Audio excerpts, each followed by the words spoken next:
How do you choose if you're going to offer on a property as a rental?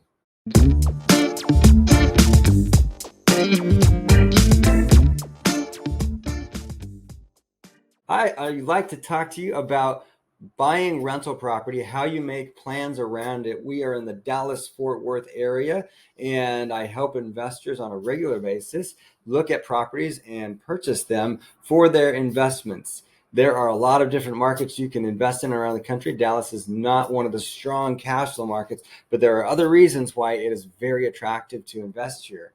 Now, I found a property, it was on the market, and I want to walk through the current scenarios as of today. We're at the end of December 2022, just to show you how we analyze a property.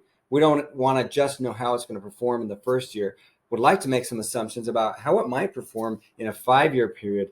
That helps you understand a little bit more holistically the value of a rental property. Now, towards the end of the video, I do show some comparisons between if you were to purchase it with the current rate and ask for them to reduce the purchase price, or if you were to ask them to buy down interest rate points or get your loan interest rate down lower and not change the purchase price. And I think it's interesting to see which one makes more sense. Check that towards the end of the video. And without further ado, we're going to jump into this property analysis. I kind of redacted some information. This property is sitting here on the market in the Rowlett area. The purchase price or asking price is at $450,000. It's got just shy of 3,000 square foot on the building square footage. They enter a bunch of information. I like to go double check it. It's 2 units, of course, and the average lease is at $1,775. I did pull some other backup information. I'll go show you what I pulled in. So that's going to be the annual property tax at $4,800 a year, and the value of the dirt beneath the property, which comes into play in making some assumptions around the depreciation you can take off from your taxes. So in this scenario, I've got written up, you're using a property manager. The down payment is at 20% for this investment, and interest is at 7.2%. And we're going to run the numbers based off from that interest rate. We could do some things to actually even drive that down using, negotiating with the seller, of course, to ask them to pay points towards buying down your rate so that you can make it an even better cash flowing property. So first off, let's come back to the analysis. I'm going to shrink this down first. There we go. So I've entered purchase price at $450,000. Just for a quick recap, we're using a property manager, 20% down payment, 7.2% interest rate, 30-year loan on a conventional note. There is no HOA, and our rent is $1,775 each side.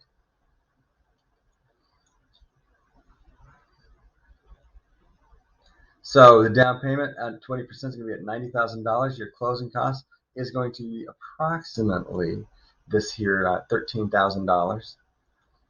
Monthly rent that you'll be receiving is $3,550 per month. That taxes broken out on a monthly basis of $400 for taxes, $255 for insurance, and this repairs and maintenance is a withhold budget. You want to pull that cash out, stash it in case something breaks. It's always good to have that cash stashed away. Management fee, I've got this set up for you 10%. Shopping around, you can get a slightly better fee. So after all of that, your total expenses are $1,188. Your net operating income is at $2,363. The mortgage, based off from this interest rate and purchase price, is $2,444. So that leaves you with a minus $81 you'll be coming out of pocket to own this property.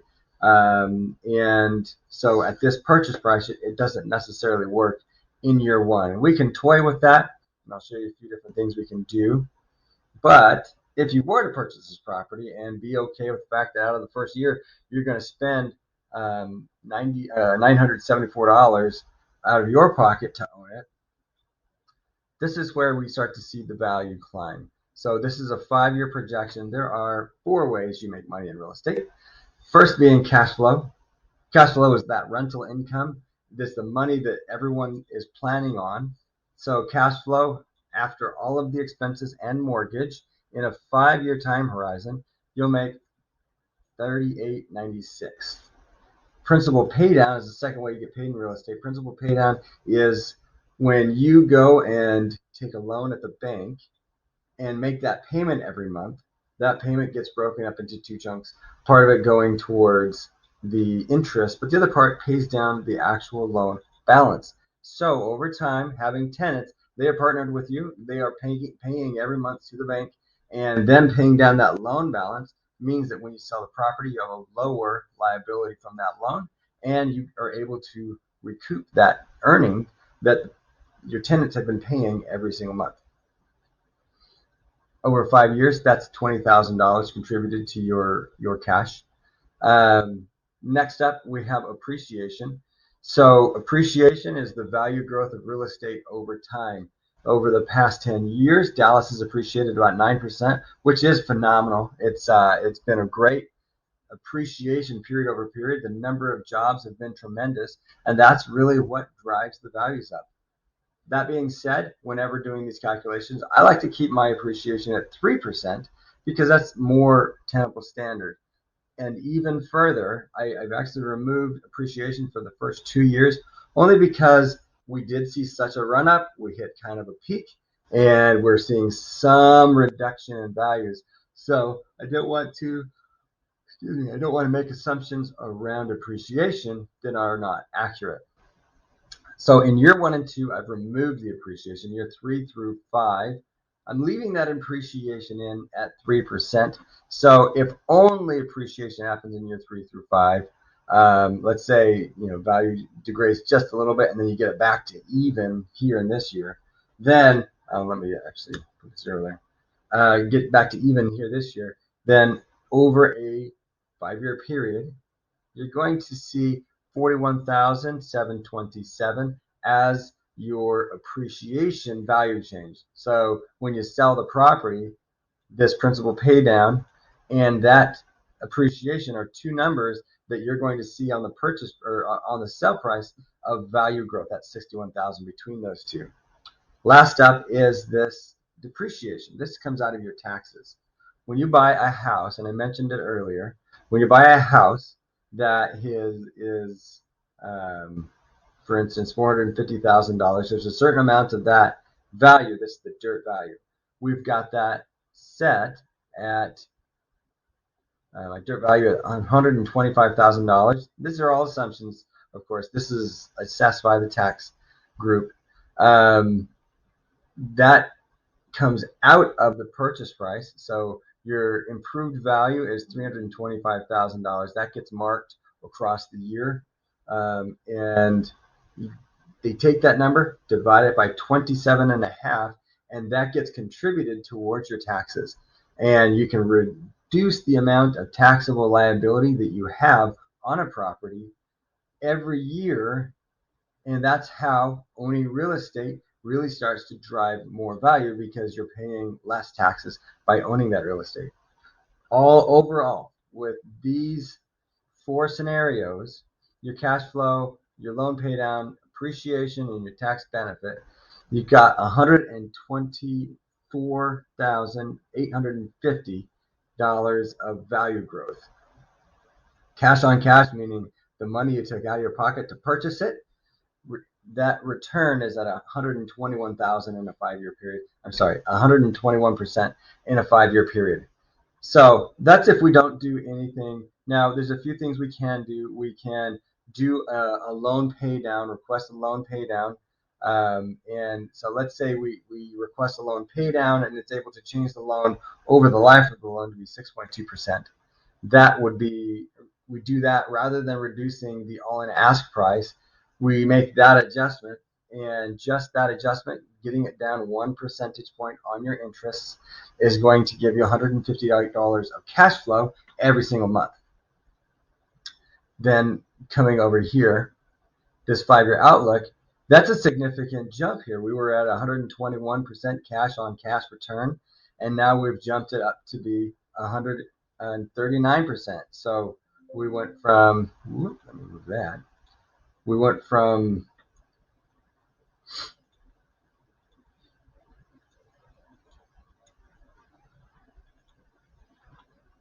$124,850 to $142,000.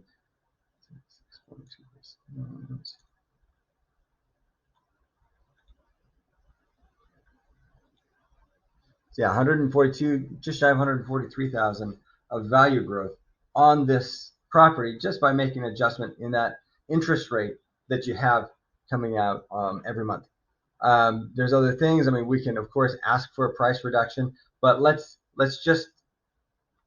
say compare this price reduction to changing the interest rate. The interest rate change, it's going to be about 2% times 0.02, about a $9,000 reduction in income for the owner. Now, that's what they'll be paying towards your closing costs. But let's say, for instance, we just tell them to take that out of the purchase price and keep that 7.2%. Let's see what that does to the numbers. So we have 450,000, subtracting out 9,000. Did not like that. 450,000. To do it manually. 441,000. There we go. Too many zeros. There we go. And we're going to change this interest rate back to 7.2%.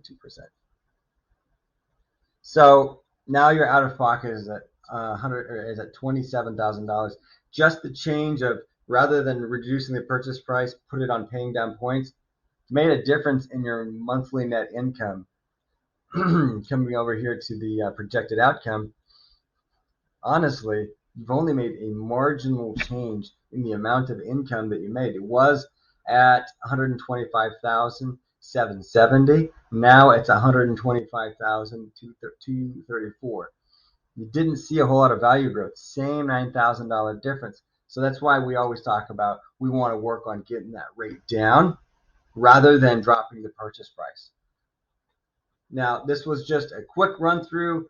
This property is on the market, but I wanted to show some hypotheticals and some assumptions on how we can forecast out in the future what should a property perform like. And we can do a lot of tweaks and adjustments, but at the end of the day, when it's time to purchase something, understanding your criteria, what's going to be successful for you, is super important, because everybody's individual preferences are different, and based off from your investment needs, that's how we can tailor the right plan for you. Our contact information is in the section below. If you have any questions, just go ahead and shoot them over to me. Now, if you like this content, you want to know about more of what we're doing, go ahead and subscribe to our channel. Go follow us on Instagram, where we show some of the houses we are looking at that either need updates or some of the beautiful homes that are being listed right now. Look forward to chatting with you soon. Thanks.